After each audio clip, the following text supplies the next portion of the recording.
کہ جناب اگر اجازت ہو تو سلوار اوپر کر لیں کیونکہ ہماری سلوار ابھی تک نیچے ہے. مجھے لگتا ہے آپ وہ کہہ بھی دیں گے نا تو سلوار آپ نے اوپر نہیں کرنی کیونکہ آپ کو سلوار نیچے رکھنے کی عادت پڑ گئی 15 دنوں میں. مجھے تو ایسا لگتا ہے جیسے آپ لوگوں کی گفتگو ہے کہ آپ کو سلوار اوپر کرنے کا ویسے ہی شوق نہیں رہا, آپ کہتے ہیں کہ سلوار نیچے ہی رہے. آپ یار کمال ہے یار, کیا گفتگو ہے جو عمران خان صاحب کے کنٹینر سے اس کے کمال ہے کمال ہے کمال ہے. ایک ویڈیو اور ہے جی ہمارے پاس, وہ بھی آپ لوگ سن لیں تو پھر اس کے بعد اس پہ بات کرتے ہیں. تو یہ کیوں انہوں نے پہلے ریٹائرمنٹ کا فیصلہ کیا؟ اعزاز, میرا خیال ہے کہ جو جنرل فیض ہیں وہ تو ریس میں بھی تھے اور بڑے کھل کے ایک طرح سے وہ مخالفت میں بھی تھے جو نئے آرمی چیف بنے ہیں ان کے حوالے سے, جنرل عاصم منیر کے حوالے سے. تو جس طرح کہ آپ نے رپورٹ کیا تھا کہ وہ F10 میں بھی ملے پی ٹی آئی کے ساتھ, اور یعنی کہ وہ جب ایک سٹیج پر ان کو بھی آئیڈیا ہو گیا کہ میں تو خود ریس سے آؤٹ ہی ہو رہا ہوں عمران خان کے جانے کے بعد, تو جو تحریک عدم اعتماد تھی وہ عمران خان کے خلاف بھی تھی اور اس کے جو متاثرین ہیں ان میں جنرل فیض بھی شامل تھے. اور میری ان کے کوئی قریبی لوگ جو ہیں نا ان سے مجھے پتا چلا تھا کہ وہ کوئی تقریباً 2 ماہ پہلے ہی انہوں نے بتا دیا تھا. ایک تو انہیں یہ آئیڈیا تھا کہ میں آرمی چیف بن ہی نہیں رہا, یہ بھی کوئی معجزہ ہوگا کہ مجھے آرمی چیف بنایا جائے, اسی لیے وہ کوئی دوسروں کے لیے لابنگ کر رہے تھے جی کہ اچھا چلے میں نہیں بنتا تو فلاں کو بنا دیں. تو جنرل عاصم کا ذکر نہیں تھا, نہیں کہ کسی اور کا تھا. جنرل عاصم کی مخالفت میں ہاں, لیکن یہ اس معاملے میں وہ کلیئر تھے کہ اگر جنرل عاصم جو ہیں وہ آرمی چیف بن جاتے ہیں تو یہ ریزائن کر دیں گے, یعنی کہ ان کے اندر کام کرنے کی بجائے, ان کو سلیوٹ مارنے کی بجائے وہ ریزائن دینا پسند کریں گے. تو وہ جو ہے آج وہ ہو گیا ہے. جی جناب, یہ عمر چیمہ صاحب فرما رہے ہیں ساری کہانی. وہ کہہ رہے ہیں کہ جی جنرل فیض صاحب استعفیٰ اس لیے دے رہے ہیں کہ وہ اس ریس میں بڑی دیر سے شامل تھے, لیکن جب ان کو لگا پتا کہ وہ اس ریس میں اب اینی مور فٹ نہیں ہے تو اس لیے انہوں نے پہلے تو ترلے میں ہم نے کچھ دیکھا جی, انہوں نے لندن تک بھی ترلے منتیں کی کہ آپ مہربانی کریں, نظر کرم کریں, جو غلطیاں ہوگی میں انشاءاللہ تابع دار رہوں گا, ایسی کوئی بات نہیں ہے. لیکن کوئی بات نہیں بنی. تو پھر جب انہوں نے یہ دیکھا کہ یہ چیز میرے تو حق میں نہیں ہے, میں تو کم از کم نہیں بن سکتا چیف آف آرمی اسٹاف, تو پھر انہوں نے کیا کیا کہ انہوں نے پھر عاصم منیر کے مخالفت میں جو مقابلے پر تھے ان کے حق میں کمپین کرنا شروع کر دی. مطلب کہ وہ بالکل کھلی ننگی کمپین کر رہے تھے. کوئی اسلام آباد میں کچھ تحریک انصاف کے وہ لیڈروں سے ملے اور انہوں نے کہا جی کہ میں اگر نہ بنا تو میں استعفیٰ دے دوں گا کیونکہ میں عاصم منیر کو جو ہے نا وہ سلوٹ نہیں کروں گا یا عاصم منیر کو سلام نہیں کروں گا, کیونکہ میں تو ٹھوک بجا کے ان کی مخالفت کر رہا ہوں, ان کے خلاف کمپین کر رہا ہوں, لابنگ کر رہا ہوں, تو ان کو میں کیسے سلوٹ کروں گا. تو اب جو کیونکہ عاصم منیر صاحب بن گئے ہیں اور انہوں نے جن لوگوں کے لیے کمپین کی, جن لوگوں کے لیے انہوں نے لابنگ کی, وہ بھی نہیں بنے, تو اب یہ اس کے پیچھے ریزن دی جا رہی ہے کہ وہ ریزائن کر رہے ہیں کہ عاصم منیر صاحب کے اور پنجابی کہتے ہیں نا متھے کیویں لگن, یا پھر ان سے اب آنکھیں کیسے ملائیں کیونکہ انہوں نے ان کے لیے جو کیا ہوا ہے.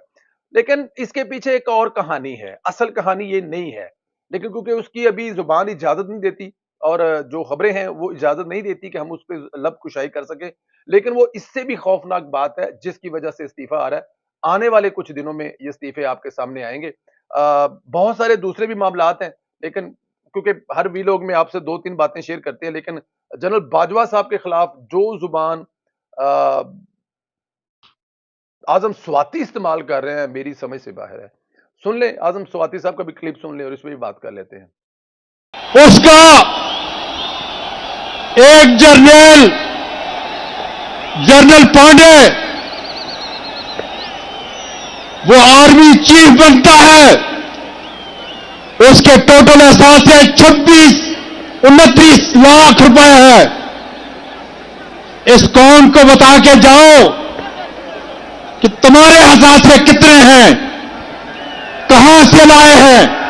میں پاکستان کا شہری ہوں, تم سے پوچھ رہا ہوں اور پوچھتا رہوں گا اس وقت تک جب تک مجھے جواب نہیں ملتا.